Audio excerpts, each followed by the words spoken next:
Welcome to Connecting with Coincidence. I am your host, Dr. Bernie Beitman, MD. I'm a psychiatrist in private practice and faculty member at the University of Virginia. Each week, my guests and I talk about meaningful coincidences, synchronicity, and serendipity. We discuss synchronicity from its many, many perspectives, spiritually, practically, and statistically. Why? We want to help you increase your connection to coincidences so that you can benefit from coincidence awareness in your daily life. I've written a book also called Connecting with Coincidence. Put that phrase, connecting with a coincidence, in your web browser to find my book, Psychology Today blog, website, and social media sites. If you want to know how sensitive you are to coincidences, go to my website to take the Weird Coincidence Survey. Connecting with Coincidence, Synchronicity, spoken here. Our guests today are the MacGregors, Rob and Trish. The MacGregors have been professional writers of both nonfiction and fiction since 1984, and they've been on this program. They're the second returns that we've had on this program. Glad to have them here. They've written extensively on the pursuit of inner paths.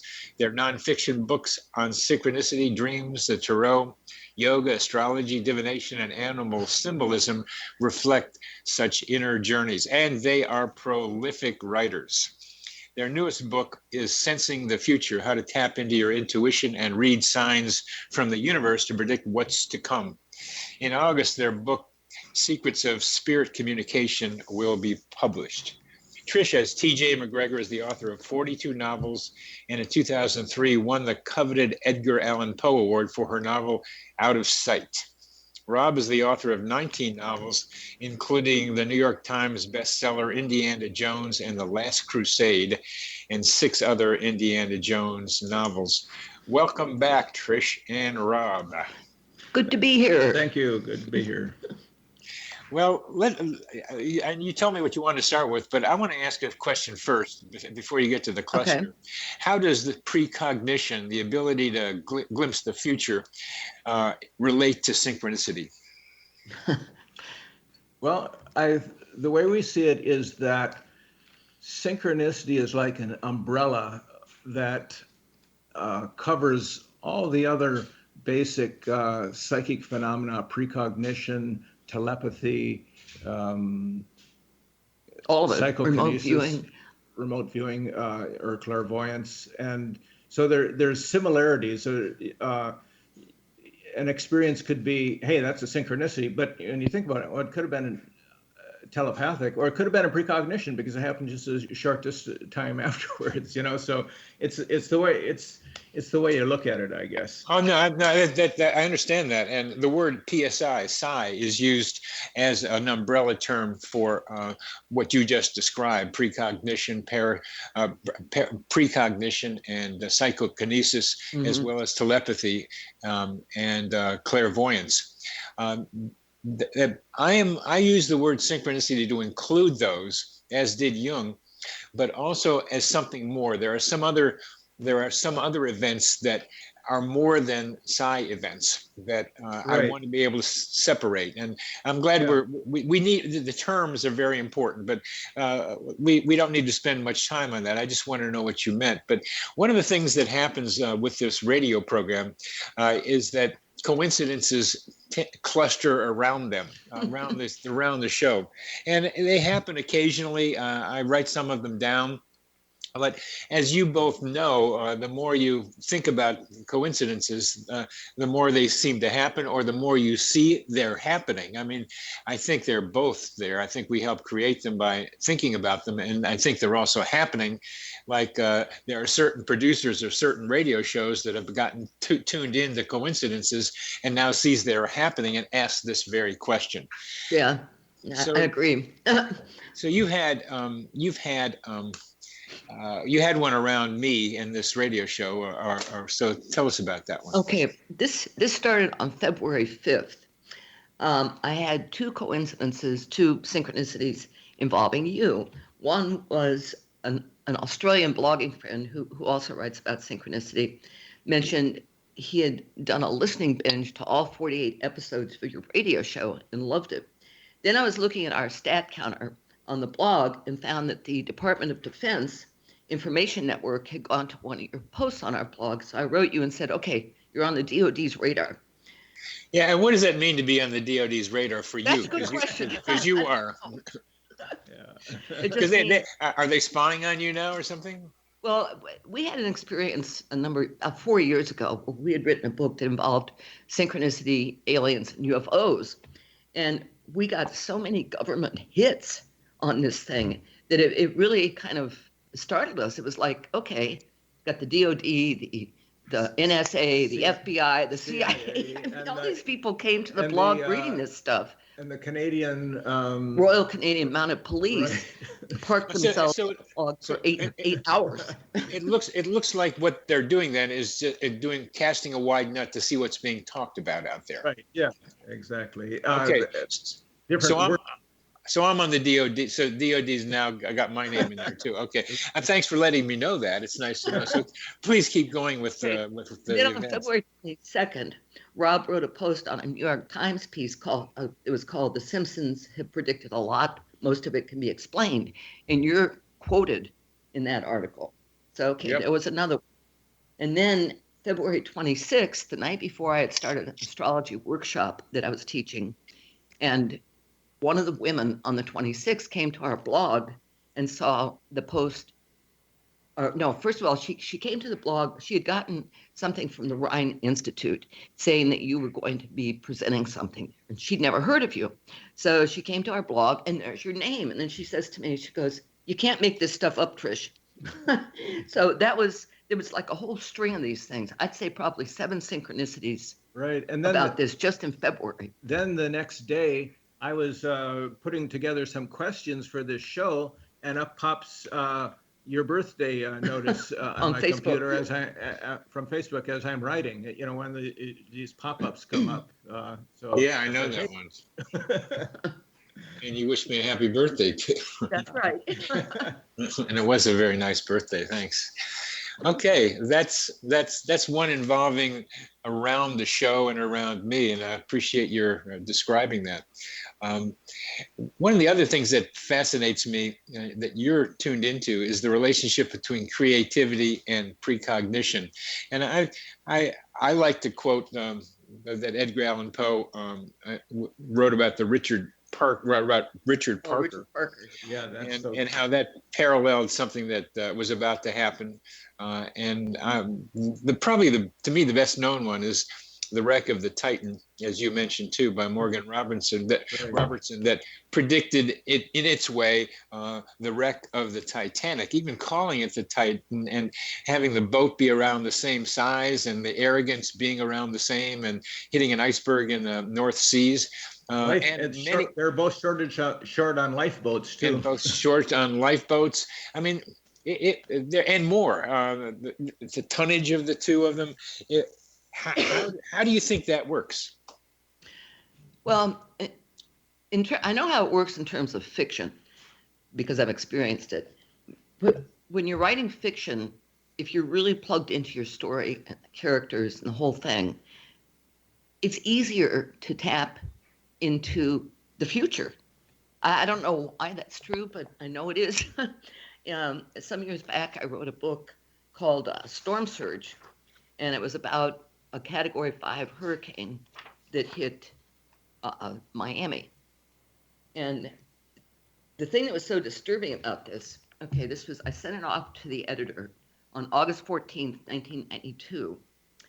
And it was Hurricane Alfonso that slams into South Florida, flattens neighborhoods, and devastates the coast. On the same day I mailed it, that was back in the days before email, a tropical wave moved off the coast of Africa that 10 days later became Hurricane Andrew, which, of course, flattened Homestead and destroyed the area. So this precognition was striking in a couple of ways. I mean, I had just finished the book, mailed it off, Hurricane Andrew formed, and on August 24th, I think it was, is when Andrew hit. So it was 10 days later. And so the novel didn't come out for about a year after that. And so one of the reviewers mentioned, this novel was inspired by Hurricane Andrew, and questioning, well, was she taking kind of advantage of a disaster? And no, she wrote it before it happened. And I had another experience too. After that happened, I thought, okay, I'm never going to write about a hurricane again. But then in 2004, another hurricane idea knocked at my door. It was, what if a sociopath breaks his girlfriend out of the county jail on the fictional island of Tango Key as a Category 5 hurricane approaches the island?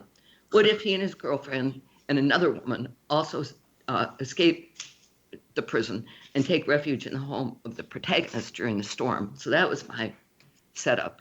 Uh-huh. And the book was going to come out, I think, in October of whatever this was, 2005.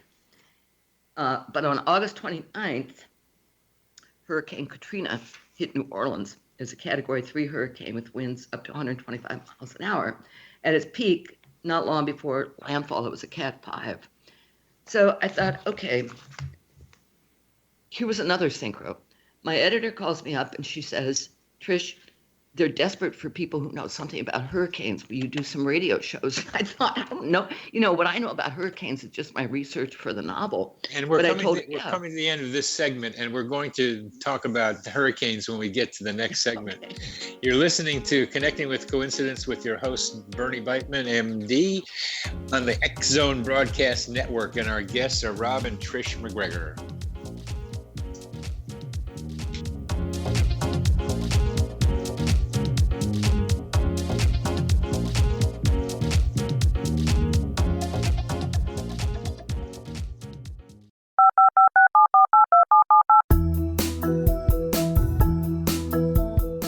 Did you know that when you're on the road with limited data or Wi-Fi, you can still listen to the X-Zone Radio Show with Rob McConnell, The Science of Magic with Gwilda Wiyaka, X-1, Dimension X, Space Patrol, and every minute of the X-Zone Broadcast Network by calling 213-401-0080, courtesy of Audio Now. No smartphone, app, or internet needed. It saves your data plan, and it's free if you have unlimited minutes. Call 213-401-0080 to listen on any phone, anytime, anywhere. Remember 213-401-0080 for the best of the paranormal, parapsychology, and sci-fi radio programming anywhere, 24/7, 365. You have heard of the X Zone? Now watch it on Simul TV, plus 500 video games, live TV channels, free video on demand, worldwide, and more. Does this sound like tomorrow's television? Well, it is, but you can have it today, right now. It is Simul TV. Simul TV offers what the others only wish they could provide. 15 exclusive channels like X-Zone, Sci-Fi, and Horror. We are worldwide. No other provider offers that. 500 built-in video games. No need to have an extra expensive system. We have them included. Free video on demand. Live streaming events from around the world. Interactive online network, and much more. Tomorrow's TV today. Simul TV. Sound too good to be true? Well, it's not. You can have Simul TV today. Sign up at simultv.com. Do it today.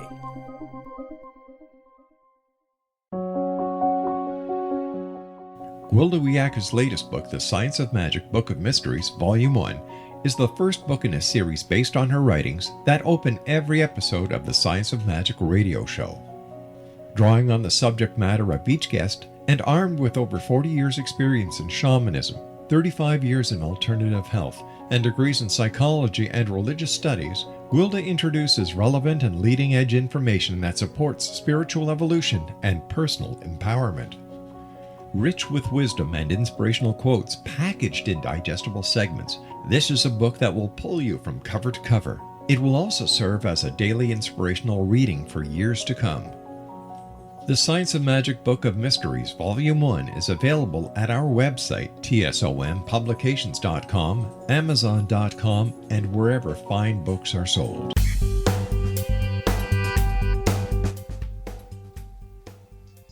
Welcome back to Connecting with Coincidence with your host, Bernie Beitman, MD, where we speak synchronicity. And our guests today are Rob and Trish MacGregor, the prolific writers. And we're talking about right now precognition, related to their recent book on precognition, being able to tell the future, and hurricanes. Now let's go back a little bit. You had this great idea about hurricanes and a guy breaking his girlfriend getting out of jail as the Category 5 hurricane hit one of the keys, a fictional key, and then then what happened?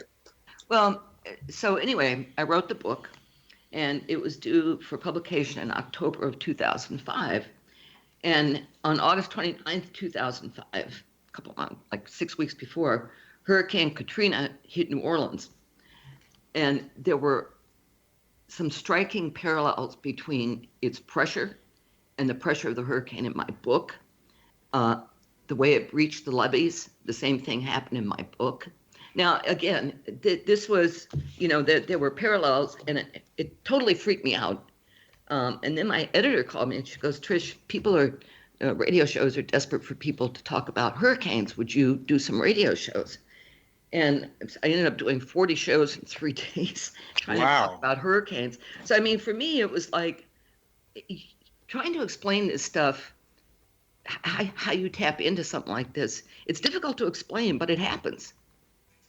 I'm going to tell you how I think about this, that when you get into a zone or a space or a mindset when you're writing, and it's really fun to do it. Now, I miss it when I'm away from it, which I've been for a while, and just being able to tune into something and and stuff comes to you. And I think in that state, it's a kind of a meditative state, that we can reach higher into what I call the psychosphere, where ideas are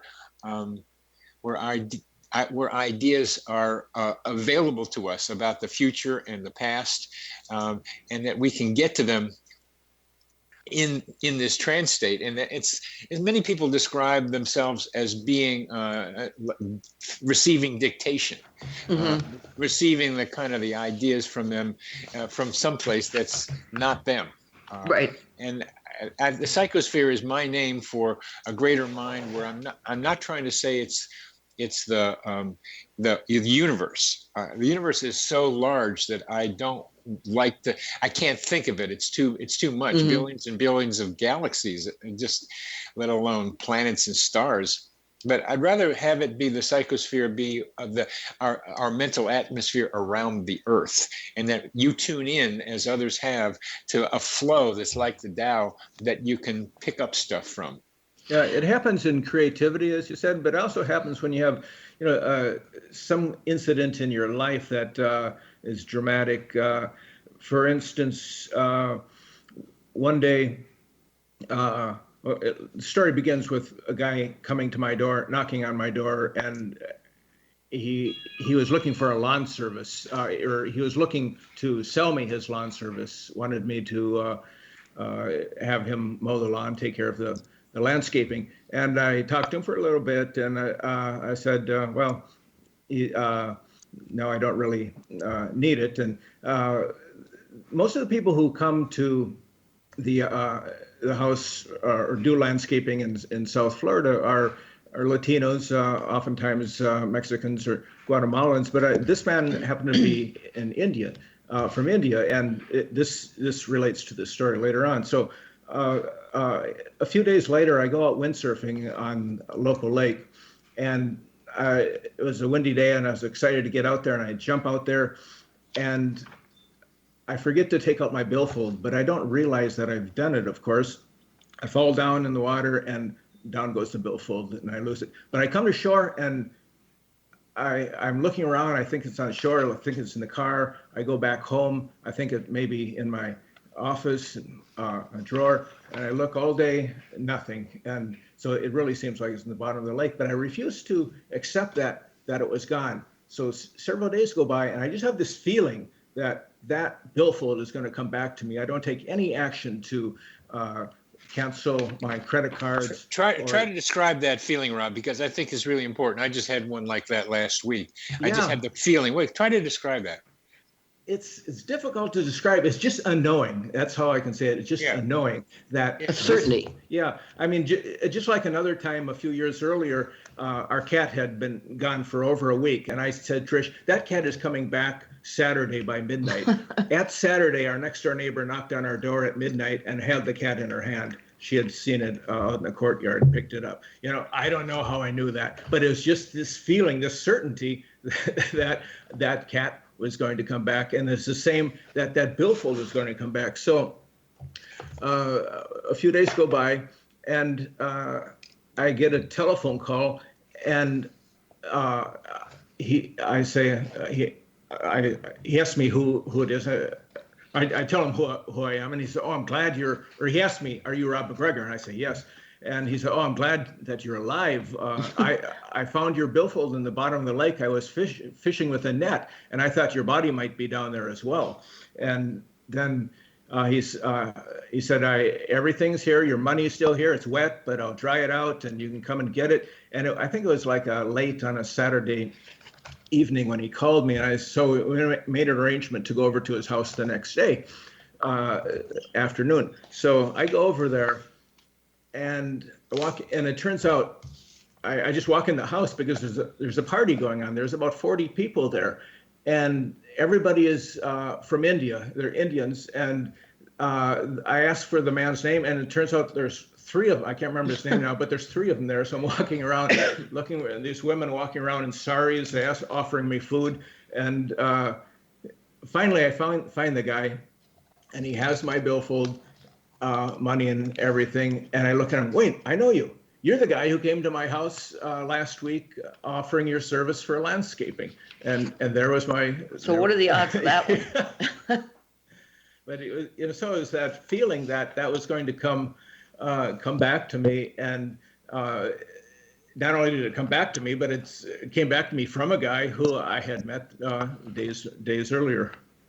I'm going to be talking with statistician David Hand in a couple of weeks, and he's going to say what he says most of the time, that in large populations, low probability events have to happen. Mm-hmm. Now that's, in other words, those of us interested in synchronicity and those who are interested in statistical view of improbable events are talking about the same set of phenomena, very low probability events. And he wants to explain them by what they call the law of truly large numbers. And we want to have some other explanations, at least for some of them. Right. I think, hearing that story, that the connection that the two of you established just by his coming to your door and you talking increased the probability of his finding the wallet for you. Yeah. Yeah, that makes sense. Now, David Hand would dismiss that because we don't have an explanation for it. But not having an explanation, you can say in large populations, low probability events are like to happen. But the feeling that you have about the cat and about the billfold, those are additional pieces of information that are subjective, which I don't think are part of the statistical evaluation. Yeah, I don't think instances like this. Yeah, the fact that you told Trish about the cat would make it a much lower probability event. Yeah. Yeah, I mean, and I was frantic. It was my cat, and he kept saying, "Don't worry, the cat will be back, and it was." And the cat came back, and the cat came back. The specific time too. That's what amazed me. Bernard, we had something very strange that happened after the Parkland shooting here in Florida. Yeah, I was going to go to that too. What a coincidence. Yeah. Well, what happened was a couple days, I mean, when there's a mass shooting, that's your focus in the news and everything else. That's all you hear about. And the fact that it was close, maybe an hour from us that this happened. So it was all over the news and everything, neighbors talking about it. So we were focused on guns. So 2 days later, Rob and I are working. It's a Friday night, I think, Friday or Saturday. Friday. Yeah. About 9 o'clock, yeah. And he says, "Hey, somebody's in our yard." Now we have a fenced yard with a gate. And as soon as he said that, I saw flashlights out in the backyard. I thought, what the heck? Who's back there? So our dogs, we have 2 golden retrievers, suddenly went nuts and barreled out of the house into the backyard. And there are 2 cops with their guns pulled. And the one cop says, "Ma'am, restrain your dog or I'm going to shoot it." I thought, oh my God, all right. So I grabbed Nigel and pulled him back in. I said, "What's going on?"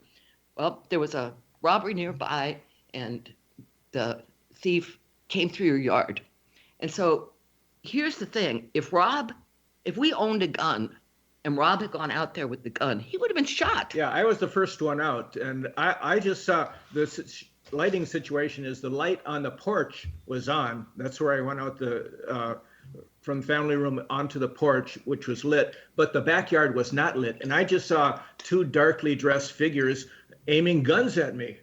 And then one of them, I think he is holding up a badge in his other hand. I couldn't see what it was, but then they say police. I knew it was police again. I raised my hands to show them I didn't have anything. But boy, if I would have had a gun, maybe even my cell phone in my hand, I might have gotten shot. Yeah, we're coming to the end of this segment, and you could have shot the police under stand your ground, as they say in Florida. I don't think it would have worked, but I don't think for other people it does. You're listening to Connecting with Coincidence with your host, Bernie Beitman, MD, on the X Zone Broadcast Network, and our guests are Rob and Trish MacGregor.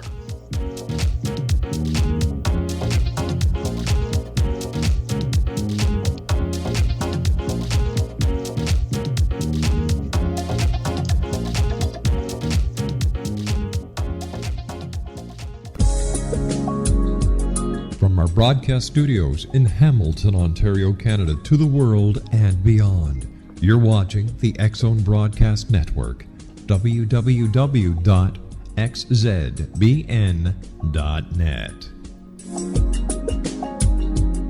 AVS Media Den.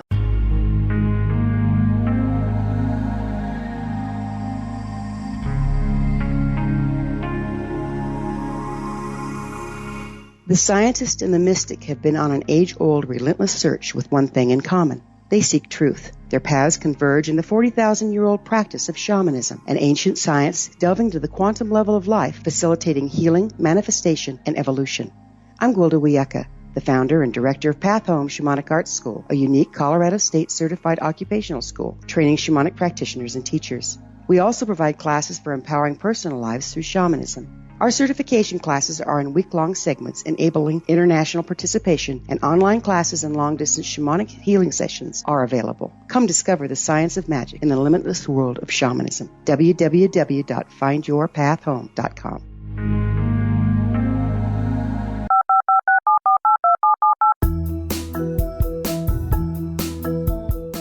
Did you know that when you're on the road with limited data or Wi-Fi, you can still listen to the X Zone Radio Show with Rob McConnell, The Science of Magic with Gwilda Wiyaka, X-1, Dimension X, Space Patrol, and every minute of the X Zone Broadcast Network by calling 213-401-0080, courtesy of Audio Now.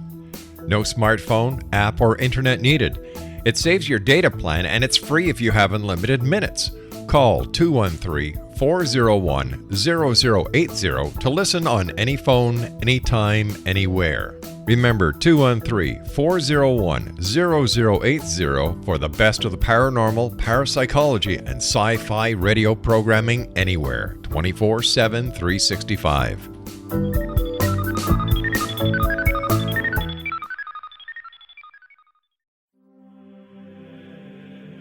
Rob McConnell here, presenting an overview for Nicholas Paul Jennings, author of a fascinating book, Amen. It presents facts revealed by Egyptologists, facts that enable us to understand why Amen is the beginning of creation of God. It provides recommendations for religious leaders of the major religions to unify their beliefs and teach the Word of God. Love one another. Amen informs people how mankind conceived God. It was the Egyptians that developed the concepts of a soul, a hereafter, and Son of God. And finally, after the worship of many gods, they conceived the belief in one universal God, the maker of all there is. For more information, visit www.futureofgodamen.com. That's www.futureofgodamen.com.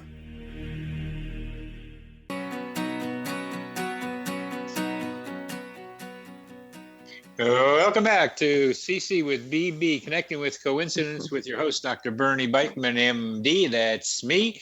And we are talking today with Trish and Rob MacGregor, who are stirring up a lot of stuff over there in their Florida home, I think. As I listen to you and your intuitions about things in probably different channels of intuition, but they overlap with each other, that I begin to imagine stirring up the psychosphere and creating a little bit of a kind of a spiral thing, not a cyclone, but a spiral thing where the two of you are kind of connected up into it in ways that a lot of people aren't, because you write so much, you tune in so much, and you think about coincidences and synchronicity so much that I think you're doing something. And I can't help but thinking, but that robber going through your yard is part of that Parkland thing, as you are indicating. So how do you think they are related? Well, I think part of what I think happens with synchronicity is if you focus on it, on anything, an event, a person, that helps create what you call the psychosphere for the synchronicity to happen. And in this case, unfortunately, I'm not going to ever focus on guns again. I'll tell you that. I mean, this was scary. Poor Nigel. He was just protecting his property. Unfortunately. Yeah. And there's one of his owners trying to help him out with a cell phone in his hand or something. It's a dangerous country you live in there in Florida. Yes, it is. It is. And there was no way that burglar had come into our backyard either, because I would have to jump the fence. I would have seen that person just like I saw the cops go by my window, and the dogs would have gone crazy as well. So I mean, there's probably a burglar in the neighborhood, but they were just covering up their not informing us that they were coming into our yard. I mean, they should have had one cop come to the front door maybe and told us that they were going back there, so we wouldn't be surprised that suddenly there's two men with pointing guns at me in my backyard. Yeah. What I'm asking about is your general sense of the two of you helping, maybe inadvertently in this case, certainly inadvertently in this case, to run a parallel experience with what happened at Parkland. Yeah, not the kind of a parallel experience I particularly want, but no. But it did illustrate to me that if you focus on something, you may experience something similar. Yeah, and when you're writing about synchronicity itself, that's when they really go crazy. I mean, we can have a half a dozen in the same day going on, or the same hour. And some people will have come to us and said, I've had 2 synchronicities in my life. I think, okay, and they feel that's really important and really significant. But for them it is. Yeah, you can't. When you're focusing on it, it really they just seem to pop up. Just like when we were preparing for this interview, how they were popping up related to you. Yep. And you, by implication, you can also know that I see a coincidence or two in my existence. It's like on a regular basis too. And now, how does David Hand explain that? I want to really get some good questions to him, not just about individual coincidences like the person who has 2 of them in their lifetime, but people who experience a lot of them. Some of them, when I talk to people, they are filling in blanks to make things into more meaningful coincidences than they probably are. Yeah. And David Hand talks about that. It's like the kind of the law of it's close enough, as he calls it. That people, if you want to see coincidences, you can find 2 events that happen around the same time that look like they're related to each other. And the similarity question is very important to me. Not just the timing. Timing is very important, obviously, but similarity is also that how much do we fill in the similarity sometimes to make it into something that we call a synchronicity, when maybe it's just our desire to make it happen and see more of them. That's an important question, I think, in this. That is important. We've run across people who see supposedly synchronicities in everything. And when they're relating it, I'm thinking, okay, I don't see how this is a synchronicity. To some extent, synchronicities are very personal.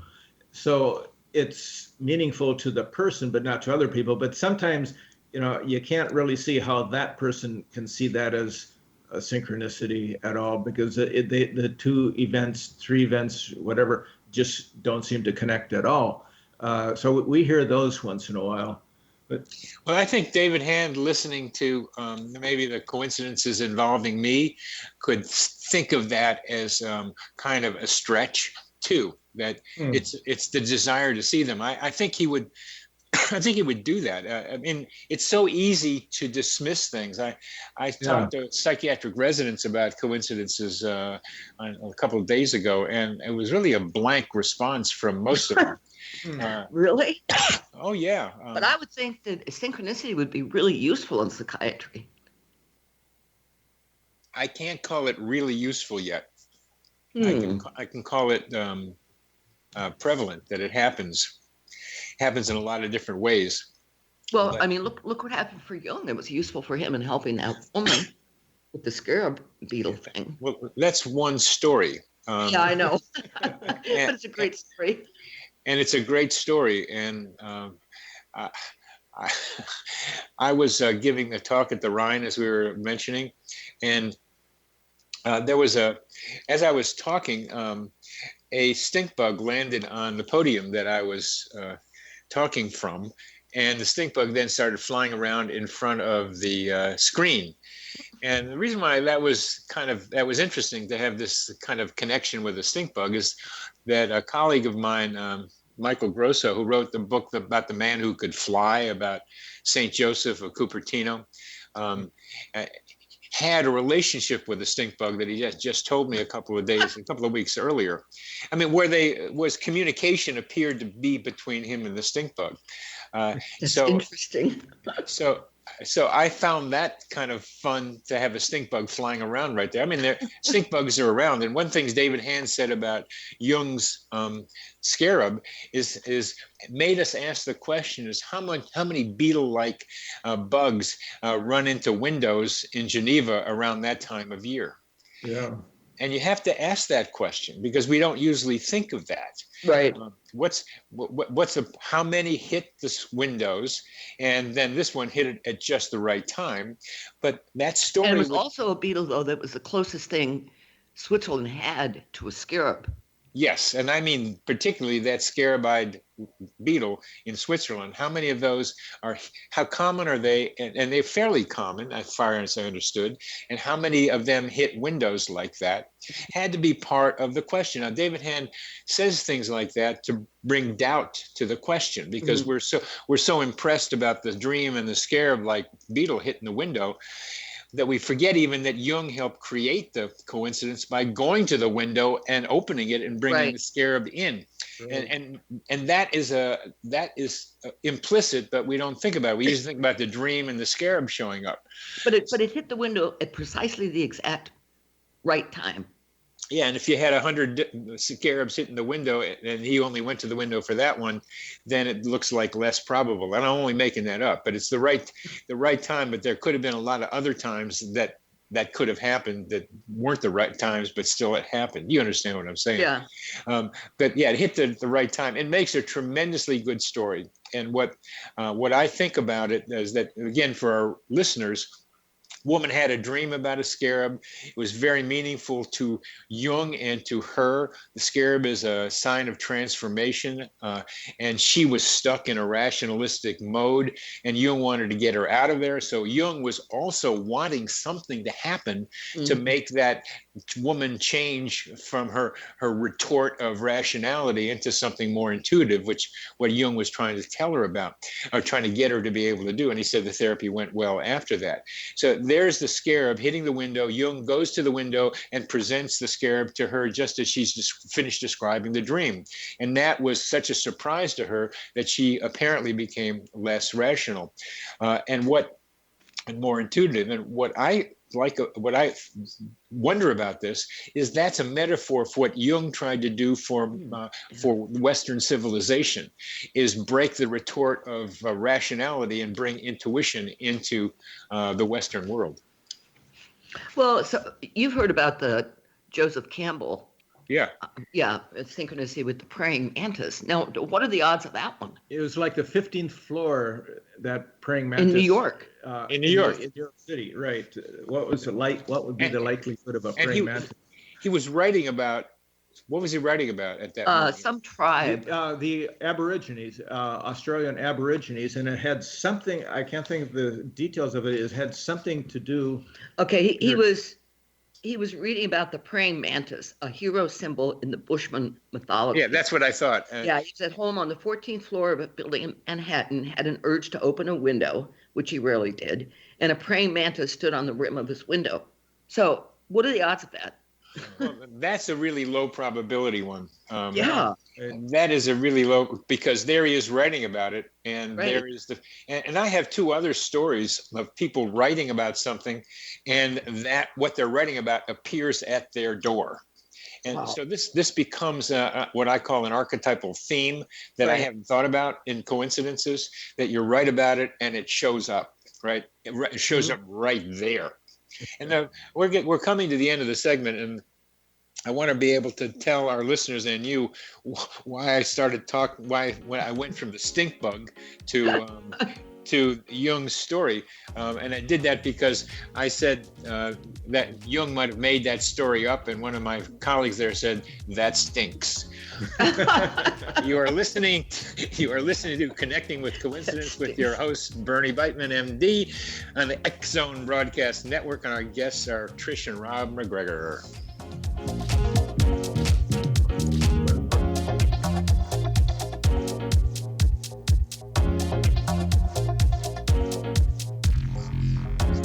You have heard of the X Zone?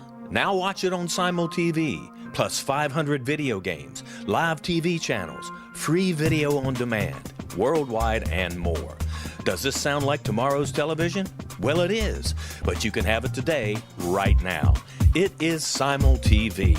Simul TV offers what the others only wish they could provide. 15 exclusive channels like X Zone, sci-fi, and horror. We are worldwide. No other provider offers that. 500 built-in video games. No need to have an extra expensive system. We have them included. Free video on demand.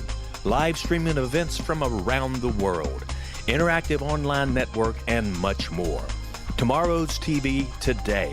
Simul TV. Sound too good to be true? Well, it's not. You can have Simul TV today. Sign up at simultv.com. Do it today.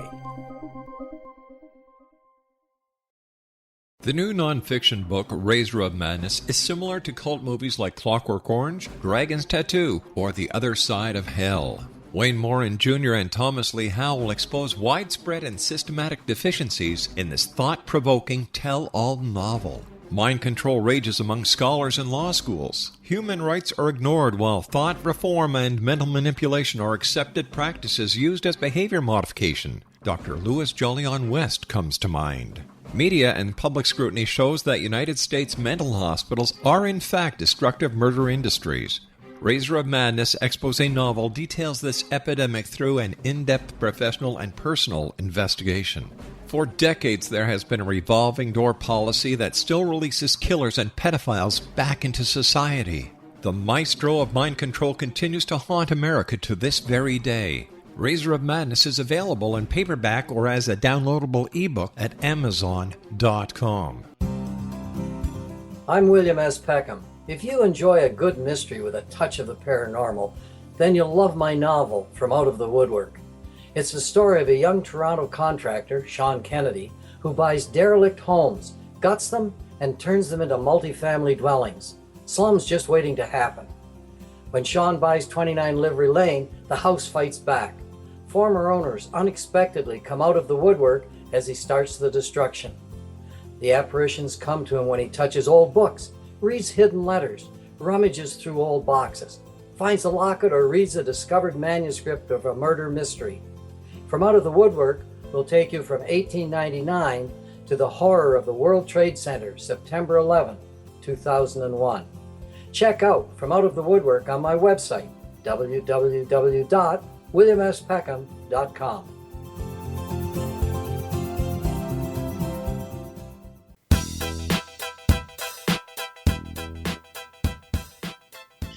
Welcome back to CC with BB, connecting with coincidence, synchronicity, spoken here. Our guests are Rob and Trish MacGregor, prolific writers and metaphorical cyclone creators in their place in Florida, where they kind of what they're writing about with all the inner journey ideas, including synchronicity. I think they create a little bit more than the average person of coincidences by doing what they're doing. Well, how can people enhance their abilities to see the future? Well, for one thing, you can follow impulses. I find that when you have an impulse to do something, I mean, assuming it's not going out and shooting somebody, but an impulse to take a different direction on your way to work or whatever it would be, that's one way. Also, let me comment on that one, Trish, because okay, what I want to differentiate between impulse, like wanting to shoot somebody, get mad, or like wanting to eat that 15th donut or something. Yeah.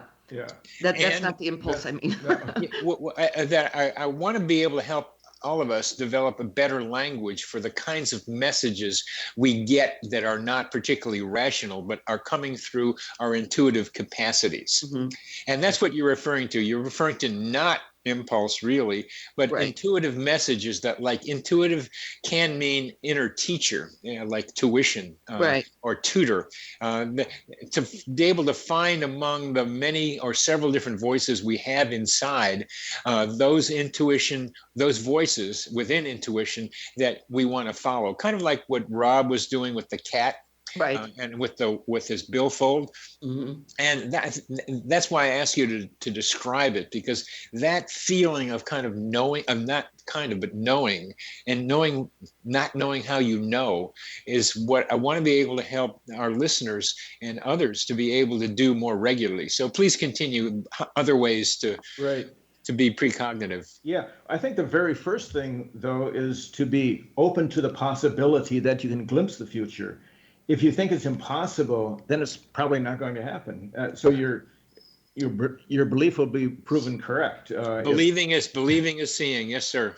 Yeah. And also paying attention to signs and symbols in your environment. I think that's really important. I mean, it's like we live in an ocean of signs and symbols that talk to each other constantly. And if we're open to hearing it, that's important. It's part of intuition. Now, if you were to say that to David Hand or something, we live in an ocean of sign and symbols, how would you convince somebody, let's say not a real, somebody who says not true, but somebody who might be on the edge of wanting to at least consider it? How would you convince somebody of that? Okay, wait, I got the story. Yeah. All right, suppose you're working on a creative project, okay? And just as you're thinking about it, mulling over an idea, you look up and you see a hawk flying overhead.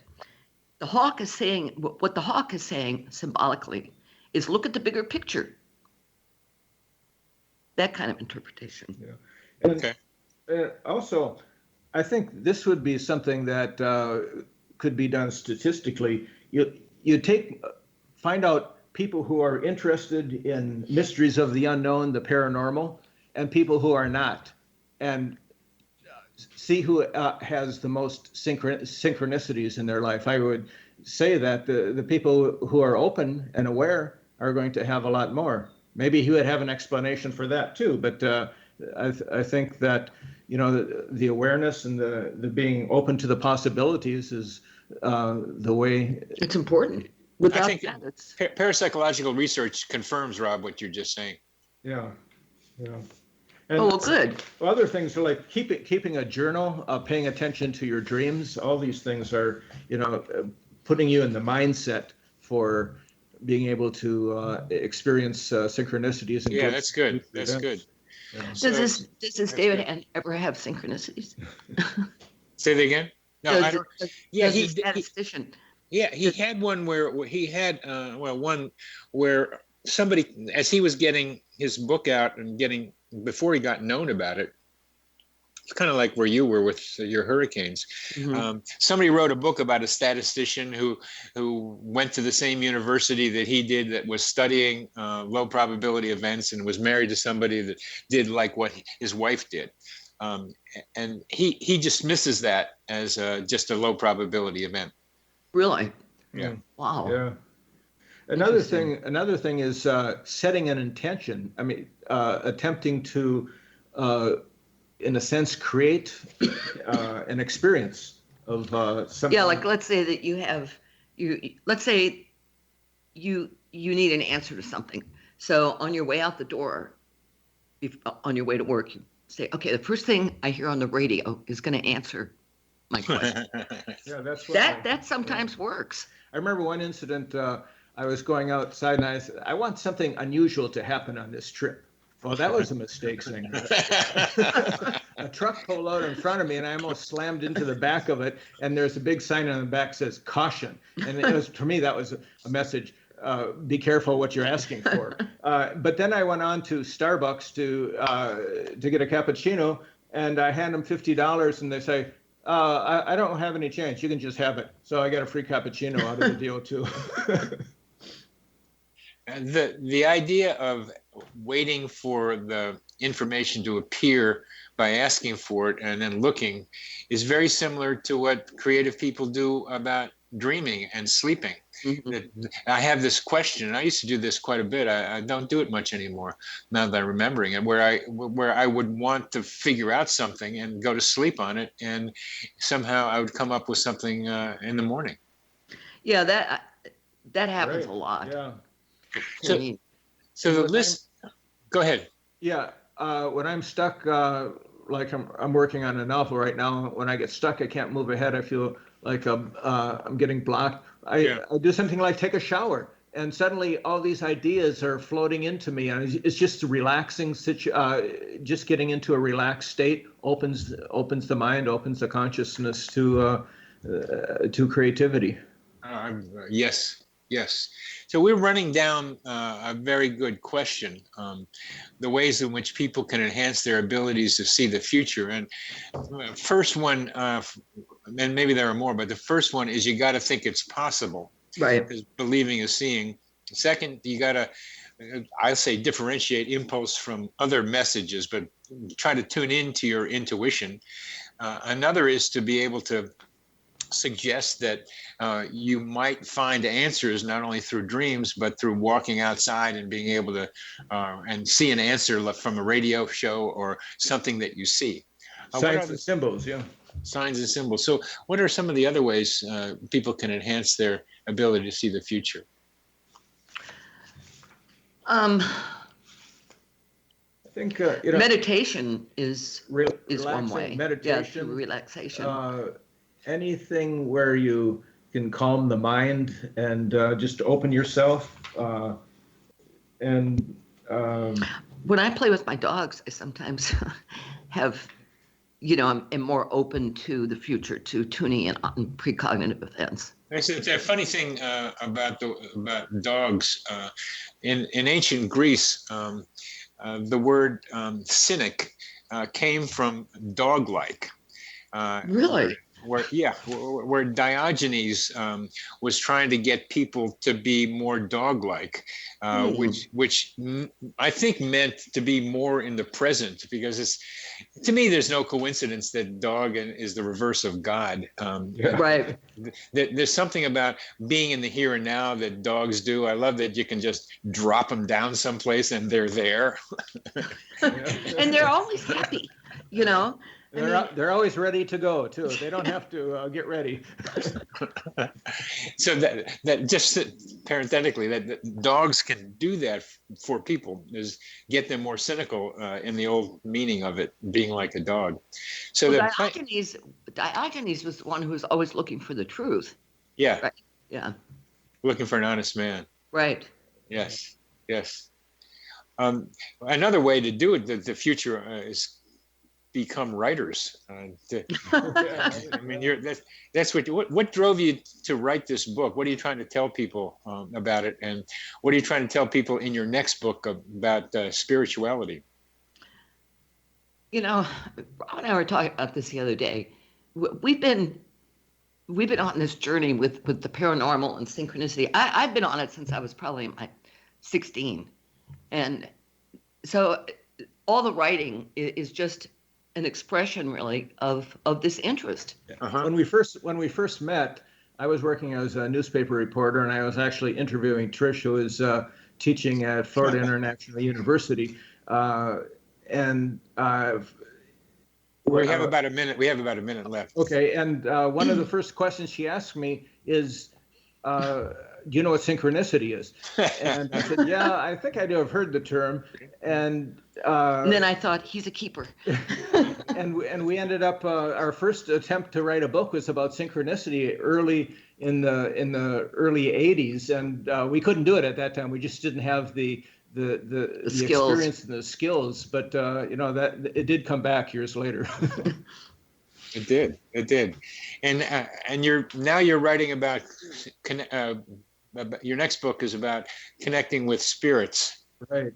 Yeah, and spirit contact. How anybody really could connect with spirit. I mean, you experienced that when your dad died. Yes. It's my grandfather came into my life at a good time too, on one of the Jewish holidays on Yom Kippur. Oh, that's cool. So it seemed pretty real enough to me. And how you tell the difference between yourself and others is another problem. But right. That's another question. And we're come to the end of our radio show. It's gone really quickly, and it's been a delight having you with us. Thank you, Bernie. You're a terrific host. We enjoyed it. Thank you very much. Oh, you're very welcome. Glad to have you. You've been listening to the Connecting with Coincidence on the X Zone Broadcast Network, and our guests have been authors Rob and Trish MacGregor.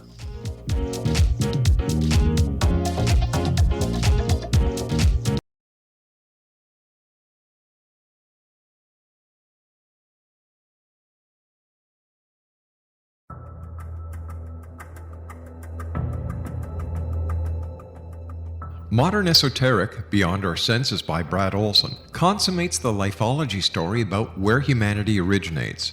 It is the lost continents, the primitive wisdom, the mythos of creation, and the rethinking of ancient history as we are taught in academia. There is much more to the story than what we have been told. As this is the first book in the Esoteric series, Modern Esoteric starts at the beginning of time and accelerates up to this modern age. Future Esoteric is book 2 in the series and takes a forward-looking position ahead of today with an open and honest examination of the ET issue and various unexplained phenomena. To discover the writings of author Brad Olson, visit www.bradolson.com. That's www.bradolson.com.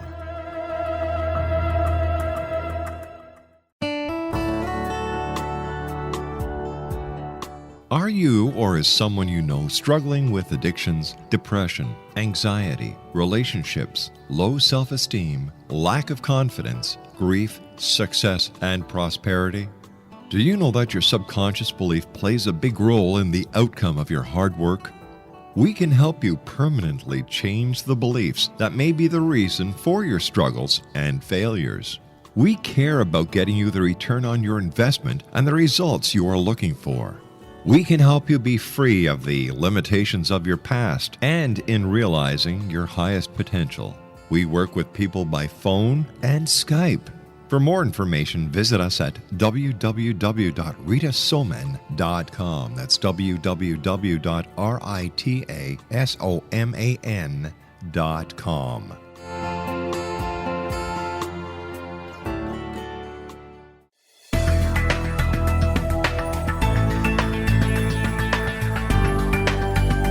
Do you think you have energy problems in your home? Do you feel better when you're away than when you're home? Joey Korn is a global leader in the world of dowsing who specializes in personal energy clearing and space clearing. He can help you create an ideal energy environment in your home no matter where you live in the world. Learn about his remote spiritual house cleaning services and much more at www.dowsers.com. You can get Joey's book, Dowsing, A Path to Enlightenment, as well as other dowsing books and tools, Kabbalah books, and Walter Russell books. Joey's work is really amazing. Go to dowsers.com right now. That's DOWSERS.com, or call 1-877-DOWSING. That's 1-877-369-7464.